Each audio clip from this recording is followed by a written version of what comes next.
Hello దోస్తులు, welcome to my channel. హైదరాబాద్లో hybrid పిల్ల. బయట ఫుల్గా వర్షం పడి వెదర్ అయితే మొత్తం చల్లబడింది కదా. ఆటోమేటిక్గా మనకి ఏదైనా యమ్మీ హాట్ టేస్టీ స్నాక్స్ చేసుకొని తినాలని అయితే అనిపిస్తుంది. ఆనియన్ పకోడీ ఎలా చేసుకోవాలో ప్రాసెస్, ఇంగ్రీడియంట్స్ అందరికీ తెలిసిందే. బట్ మీ అందరికీ నేను ఒక టిప్ షేర్ చేసుకుంటాను. తెలిసిన వాళ్ళకి ఓకే, తెలియని వాళ్ళకి యూస్ఫుల్ అవుతుందని చెప్పి. ఇది మా అత్తమ్మ స్టైల్ పకోడీ. ఈ పకోడీ బ్యాటర్లో మనం వాటర్ అనేది పొయ్యము. ఇలా చేయడం వల్ల పకోడీకి ఎక్కువ ఆయిల్ పట్టదు అండ్ క్రిస్పీగా కూడా వస్తుంది.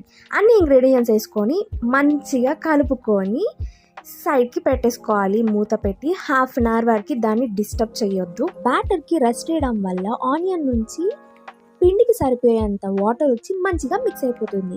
ఆ బ్యాటర్ని కొంచెం ఆయిల్లో వేసి గోల్డెన్ బ్రౌన్ వచ్చేలాగా ఫ్రై చేసుకొని సర్వ్ చేసుకుంటే యమ్మీ పకోడీ రెడీ.